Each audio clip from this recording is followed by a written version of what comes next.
L'Aqualase fonctionne comme un micro-karcher dont les jets d'eau tiède permettent d'émulsifier et d'aspirer la cataracte.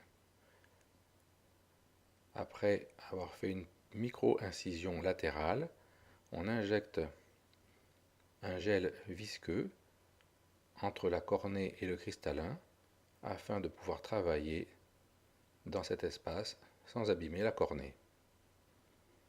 Ensuite, on réalise l'incision principale, une micro-incision de 2,2 mm, dont la réalisation la rend auto-étanche, permettant de ne pas mettre de point de suture à l'issue de l'intervention.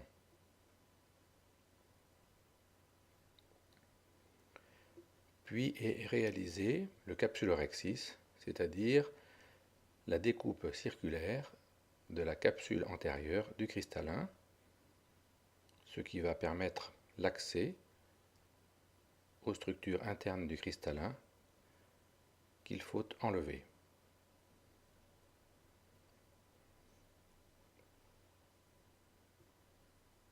L'hydrodissection consiste à injecter de l'eau à l'intérieur du sac, à sa périphérie, pour libérer le noyau du cristallin,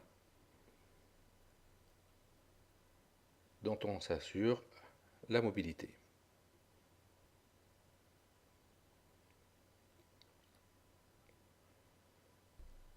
Après avoir réinjecté un petit peu de gel, on va procéder à l'aide du préchauffeur, cette pince qui permet à la fois de se planter à l'intérieur du cristallin et d'écarter les structures. On va procéder à la fracture du cristallin en deux parties.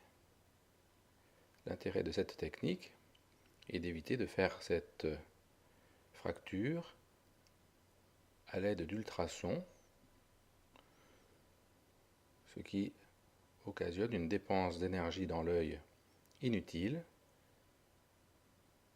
Ce faisant, on protège au maximum les structures oculaires, et notamment la cornée.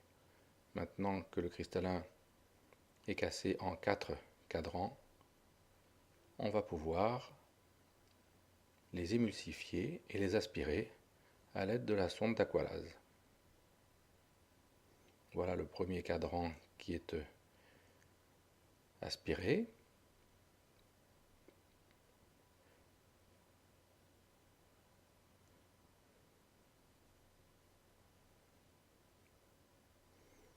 C'est alors le tour du deuxième cadran, de la même façon, qui va être luxé, aspiré et détruit par les micro-jets d'eau tiède propulsés par l'extrémité de la sonde. Les deux derniers cadrans seront traités de la même façon.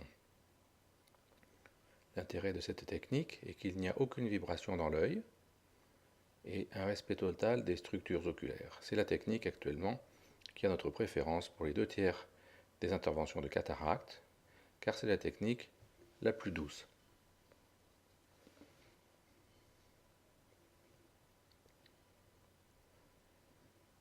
Ensuite, on aspire les structures les plus molles en périphérie. Cette sonde n'émettant pas de vibration est tout à fait atraumatique et on peut se permettre d'aller aspirer ce cortex périphérique à l'intérieur du sac sans prendre de risque, comme ça serait le cas avec une sonde à ultrasons classique.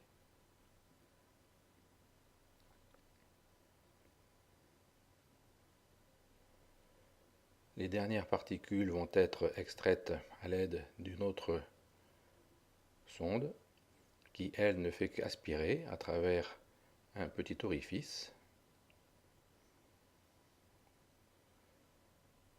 pour assurer encore plus de sécurité dans cette aspiration des fragments résiduels.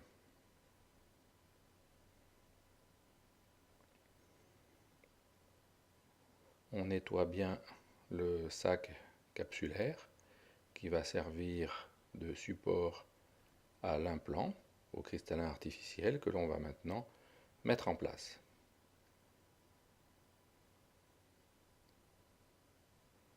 Les structures sont toutes parfaitement transparentes et on va commencer par remettre du gel visqueux pour protéger la capsule postérieure en l'éloignant et la cornée qui ne doit pas être frottée par l'implant lors de son introduction.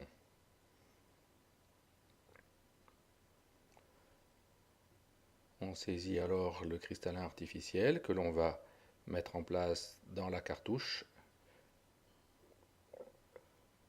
qui va permettre le pliage de cet implant et son injection par une incision de 2,2 mm, alors que le diamètre de l'implant, de la partie centrale circulaire, est de 6 mm. Il va se déployer tranquillement, après qu'on l'ait bien situé dans le sac cristallinien. Les anses vont se déployer et assurer le maintien de l'implant dans le sac. On aspire alors le gel visqueux dont on n'a plus besoin.